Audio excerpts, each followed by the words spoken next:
¿Cómo está? Muy buenos días. No, muy buenos días, Rodolfo. Gracias por estar nuevamente acá en Pulso Informativo. Su impresión, porque la última vez no conocíamos estas circunstancias y ahora estamos viviendo el tema de la pandemia agregado a la crisis política, porque todavía no tenemos claro quién nos va a gobernar, aunque me parece, aunque ese fue otro invitado, perdón. Pero, ¿cuál es su impresión sobre este asunto de cómo hasta ahora no tenemos presidente? Se habla de una auditoría internacional que están pidiendo las huestes del fujimorismo, etc. Mira, yo, Rodolfo, voy directamente al grano, ¿no? El mismo día de las elecciones, el 6 de junio, cuando Ipsos dio el anuncio de su conteo rápido al 100%, yo no tenía la menor duda. Después del flash electoral. Después del flash electoral. O sea, lo que pasa es que una boca de urna tiene mucho error, porque una boca de urna son entrevistas. Y tú puedes entrevistar a 10.000, 20.000, 30.000 personas. Y no necesariamente te dicen la verdad. Y no necesariamente te dicen la verdad. En cambio, el conteo rápido son actas. Entonces, vamos a decir, son votos duros. No preguntas a la persona, sino es cómo se ha dado el voto. Es una muestra también. Pero si solamente, fíjate, si fueran mil mesas, o sea, 1.000 actas, pongamos 200 votos por mesa. Estamos hablando de una encuesta de 200.000 personas, de 200.000 votos. O sea, vamos a decir, la encuesta es muy dura en términos de resultados que puede arrojar. Además, segunda cosa, generalmente, si tú recuerdas los conteos rápidos de elecciones anteriores, las empresas, y no solamente Ipsos, sino otras que hacían conteos rápidos, salían al conteo rápido al 50%, conteo rápido al 60%, conteo rápido al 70%, ¿no? Entonces iban de tal manera que ya muy tarde en la noche llegaban al 100%. Es que no es tan fácil, es muy complicado, muy trabajoso, ¿no? Por eso en este último proceso electoral no se atrevieron a hacerlo, salvo Ipsos. Salvo Ipsos, y fíjate que Ipsos solamente salió una sola vez, al 100%. O sea, ¿qué es lo que te quiere decir? Que Ipsos en realidad ha tenido que esperar el 100% para salir con la decisión en que tuvo que salir, ¿no? Entonces, yo, y viendo los márgenes, después de haber estado tantos años metido en transparencia, en conteos rápidos y fuera del país viendo, con la experiencia que a uno le da, yo dije, mira, si es al 100%, como dicen, esto no se va a mover con márgenes muy pequeñitos. Como que no se ha movido casi. Y como que no se ha movido. Incluso escribí un artículo, inmediatamente lo escribí un artículo señalando que ya la señora... ¿Qué día fue que escribió el artículo? Ese mismo día, a la hora. Entonces, ¿El mismo 6? El mismo 6, señalando que ya no se iban a mover los resultados y que en todo caso, si se movían, por el voto rural, decía yo, podría incrementarse. Fíjate, o sea, por el voto rural, porque el voto extranjero está incluido en la muestra, ¿no? Entonces yo desde ahí no he tenido mayor duda de Pero sin embargo se han presentado todos estos problemas. Es que se han presentado todos estos problemas porque tenemos en un lado a un mal perdedor. Además, yo siempre digo lo siguiente, fíjate, en esta tercera elección queda totalmente demostrado que el antifujimorismo es más que el fujimorismo. Vamos a decir, los que no quieren a la señora Keiko en el gobierno somos más de los que lo quieren. Entonces, con eso ha ocurrido con Humala, eso ha ocurrido el 2016 con PPK y acaba de volver a ocurrir con Pedro Castillo, el 2021. Pero a diferencia de esos candidatos, ahora también estaba el tema del anticomunismo y el antiterrorismo. A todo el mundo le asusta, ¿no? Pero ese es un grupo vinculado al terrorismo, sí, al comunismo, al chavismo. Pero tú puedes, o sea, está el anticomunismo, está el terrorismo, está el choleo, está el serraneo, también, está el ninguneo, ¿verdad? Está el que no puedan entender que un profesor rural pueda llegar a ser presidente de la República, más aún si además de ser profesor rural es campesino, es rondero. Entonces, en realidad es un proceso patológico que debemos de resolver los peruanos, ojalá en este bicentenario, ¿no? O sea, nos negamos a reconocer lo que efectivamente somos, ¿no? Y entonces hay una reacción muy visceral, las redes están infestadas de insultos y de agresiones, pero yo no tengo la menor duda que a pesar hay gente que dice que esto es una pataleta del fujimorismo y la señora Keiko Fujimori. Usted dice que no. Yo digo que no es una pataleta, que esto es la expresión de un desprecio por la democracia, de una vocación antidemocrática y autoritaria. ¿No es del miedo a terminar en la cárcel? También, pero yo creo que incluso más que terminar en la cárcel es este enorme desprecio interiorizado contra lo serrano, contra lo rural, contra el campesino. O sea, es la incapacidad de entender que una persona que no sale de la élite política, porque no sale de la élite política Pedro Castillo, que no sale de la élite de los grupos de poder económico, que no es un político conocido que haya recorrido cuanto medio de comunicación. O sea, vamos a decir... un intruso. Es el outsider del 2020. Yo lo he dicho, Pedro Castillo es el que va a ganar al Vargas Llosa del 90 y a la Vargas Llosa del 2021, que es Keiko Fujimori. A propósito, Vargas Llosa ya no dice nada en todos estos días. Y es una pena, porque un personaje como él, a quien yo le tengo mucho respeto y admiración como escritor y como peruano reconocido que es, yo esperaría que él, por su vocación democrática, salga y deslinde, ¿no? Entonces, acá no tenemos un mal perdedor. Tenemos a una vocación autoritaria, antidemocrática, que está haciendo un trabajo de sedición. Fíjate lo que te digo, ¿eh? O sea, ellos tienen una estrategia sediciosa. Ellos lo que quieren es, uno, no reconocer los resultados electorales. Dos, que si el jurado le da ganador, quieren ensuciar de tal manera que luego lo deslegitimen. Tres, que si para convocar nuevas elecciones. Si no hay nuevas elecciones, lo que quisieran es tumbarlo en el Congreso porque estaría deslegitimado. Y si no, hasta lo han anunciado hasta golpe de Estado. Entonces es una estrategia sediciosa, antidemocrática, que es lo que creo que hay que cerrar. Muy bien, doctor Vega, me están pidiendo una brevísima pausa para después regresar. Le voy a preguntar si se ha vuelto usted castillista o si pone las manos al fuego por Pedro Castillo. Vamos a la pausa, regresamos.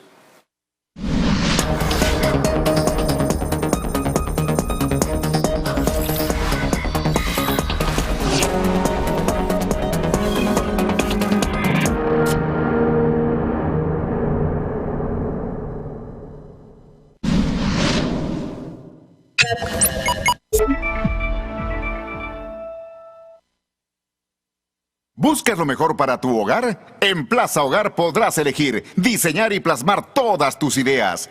Todo lo que soñaste está en Plaza Hogar. Diseños exclusivos y precios sin competencia. Cómprale al Perú. Ven a Plaza Hogar. La emoción de encontrar lo mejor para tu hogar. Avenida Angamos, 1551 Surquillo.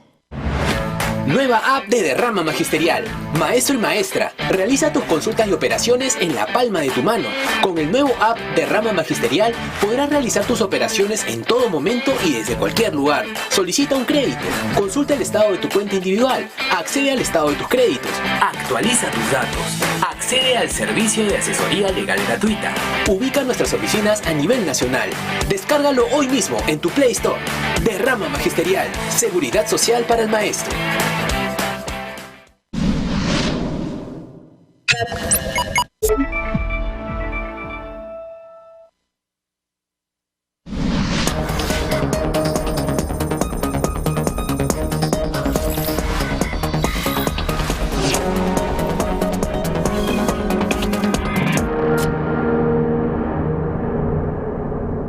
Muy bien, seguimos aquí en UCI, un canal inteligente, esto es Pulso Informativo, estamos conversando con el doctor Rudecindo Vega, en su momento ministro de Vivienda, ministro de Trabajo y un analista además de la política nacional. Le preguntaba sobre Pedro Castillo, ¿usted tiene vínculo o tiene simpatía solamente por Pedro Castillo? Mira, hemos hablado de por qué yo no simpatizo con Keiko y ahora la pregunta, si yo soy simpatizante de Castillo, yo puedo decirte, y muy abiertamente, en la primera vuelta yo no voté por Pedro Castillo. Y para la segunda vuelta, cuando quedaron los dos, no tuve ninguna duda entre los dos que quedaban, entre Keiko y Pedro Castillo, de identificarme con Pedro Castillo. Y no tuve ninguna duda por justamente las cosas que te explico de por qué mi lectura de que Keiko no creo que debería de ser la presidenta.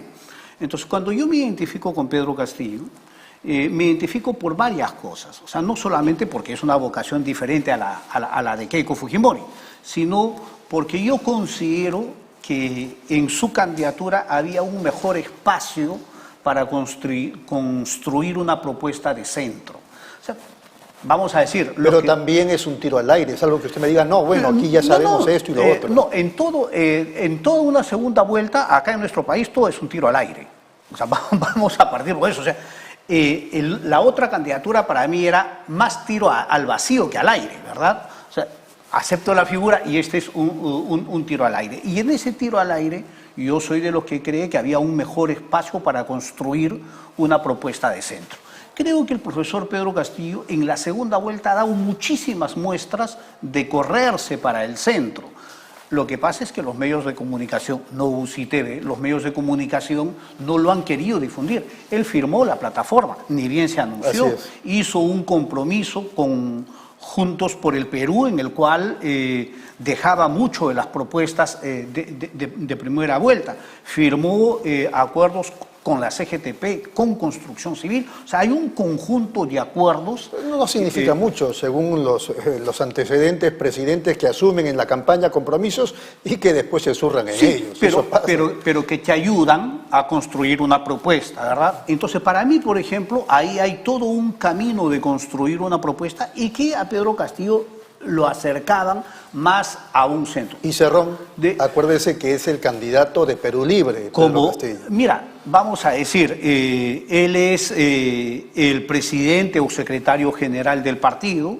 No siempre en el Perú los partidos son los que gobiernan. Bermejo, el congresista electo, ha dicho hace días nada más que ganó la presidencia de la República Perú Libre. Así es. Pero el presidente, ¿quién es? Pedro Castillo. Eso es. Entonces, ¿y quién es el que dirige el Ejecutivo? Pedro Castillo. Pedro Castillo. Entonces, el jefe del Ejecutivo, el presidente de la República, será Pedro Castillo, que llegó con el apoyo de Perú Libre y que debe de continuar con ese apoyo, yo no tengo la menor duda. Yo soy, fíjate, y me encanta la pregunta tuya, Rodolfo. Con Perú Libre... Sería un error pelearse con el partido. Claro, no, ellos tienen una representación importante en el Congreso. Más aún, yo creo que siempre hay que reconocer de dónde uno sale y con quién uno ha trabajado. Entonces, Perú Libre le permitió ser candidato y le permitió llegar a él a 2 millones de electores. Pero para que gane esta elección ha tenido que sumar 6.600.000 más. Entonces, vamos a decir, ha tenido que crecer 300%. Porque si no hay este 300% no gana, ¿verdad? Entonces vamos a decir, tiene que gobernar con estos que le dieron el 20% en la primera vuelta, con los 6 millones que llegaron para la segunda vuelta, porque acá hay un nuevo mensaje, por eso con la otra mitad. Y además de eso tiene que... Y en la otra mitad yo hago otra distinción. Es la mitad del 13% que representa el fujimorismo de la primera vuelta, pero hay, además de esos 6,5 millones más, porque ellos han crecido 6,5 millones más de votos, que son los otros. Y esos otros no son fujimoristas. Y entonces el mensaje del presidente Pedro Castillo debe incluirlos a estos otros, a los aliados del fujimorismo en la segunda vuelta, pero también tiene que gobernar para los fujimoristas. Pero no está poniendo las manos al fuego por Castillo. No, mira, lo que pasa es que acá en el Perú lo que uno tiene que poner las manos al fuego es por los equipos de gobierno.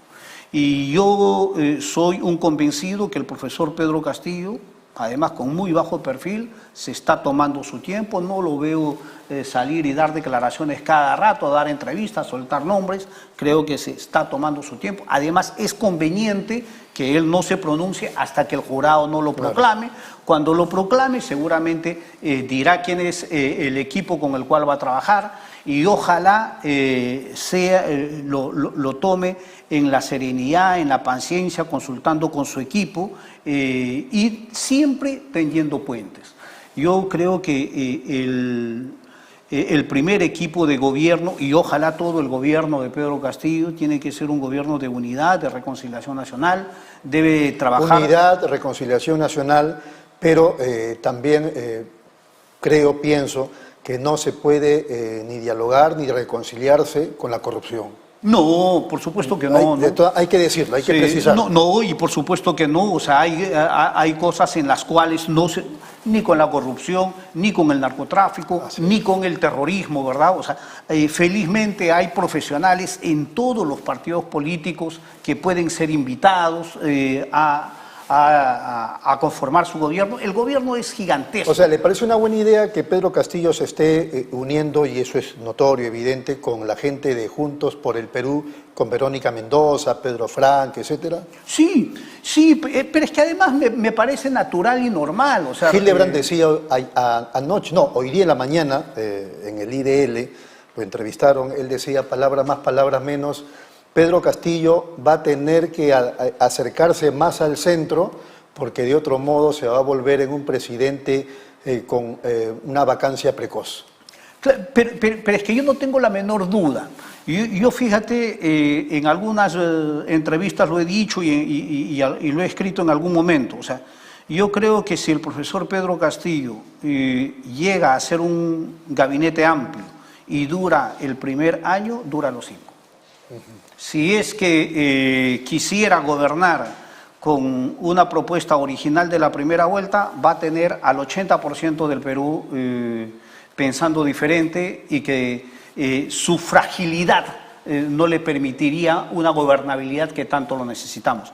No le queda otro camino que y correrse al centro, pero sí yo sí creo que este puede ser un gobierno... Lo que no es lo mismo como Ollanta, de sacar una hoja de ruta, ¿no? No. Tampoco irse a ese extremo. Tampoco irse a ese extremo. Creo que yo lo he escuchado a Pedro Frank en sus declaraciones, algunas declaraciones de Pedro Castillo, y siento que están construyendo un mensaje serio, sereno. ¿Le parecería un buen ministro él, de Economía, digo? Sí, bueno, Pedro no solamente es un buen economista, es un buen tecnócrata. O sea, él conoce el sector, ha sido consultor de varios organismos internacionales, así que creo que las garantías las tiene, el conocimiento los tiene, y creo que puede dar mucha serenidad en esta parte de los mensajes para que lo escuche el resto del país. ¿Cómo queda ese asunto del comunismo, el terrorismo? ¿Le parecen pamplinas o puede haber algún sustento? No, yo lo que creo es que conforme se vayan aceptando los resultados desde el otro lado, ese tema va a ir bajando. Y lo que yo sí creo es que lo que no debería el gobierno de bajar la guardia es en procurar derrotar a los remanentes narcoterroristas que siguen todavía actuando en el Brain. Que más que ser ideologizados políticamente por ciento, son bandas militares que chalequean al narcotráfico, y esos tienen que ser derrotados, y ojalá definitivamente. Algunos han dicho, desde anoche, hoy también lo he escuchado, que ya esto está terminándose y que esta semana debe ser la última de crisis política de cara al tema electoral. ¿Usted piensa igual? Yo creo que vamos a tener unos días más. Mi cálculo era que a finales de la primera semana de julio deberíamos de tener la proclamación del presidente, pero vamos a decir, con esta serie de pataletas y que ha ocurrido desde el otro lado, desde el fujimorismo, con la renuncia del vocal Arce, del miembro del Pleno del Jurado, lo que se ha... Y todavía a que los jurados electorales no hacen llegar todavía sus resultados definitivos, mi cálculo va que entre el 10 y el 15, quizás, o sea, unos días más. Eso corre a costa de una buena transferencia, por supuesto. Muy bien, nos quedan 20 segundos. Dos cosas que el presidente Pedro Castillo debiera anunciar el 28 de julio. Mira, reactivación económica responsable y no bajar la guardia en el proceso de vacunación. O sea, creo que son dos cosas urgentes. Todo lo demás puede esperar. La gente necesita que el aparato económico se reactive, porque de esa manera hay empleo. Y cuando hay empleo hay ingresos y no hay pobreza. Y dos, que la vacunación sea mucho más masiva. Yo sé que este gobierno está cerrando bien con un proceso de vacunación, lo está haciendo bien comparado al anterior, ¿verdad? Y ojalá que con el gobierno de Pedro Castillo eso que está haciendo bien se mejore para hacerlo más acelerado, porque la reactivación económica solamente va a ser posible con un buen proceso nacional de vacunación. Ha sido muy amable, doctor. Muchas A ti, gracias. Rodolfo.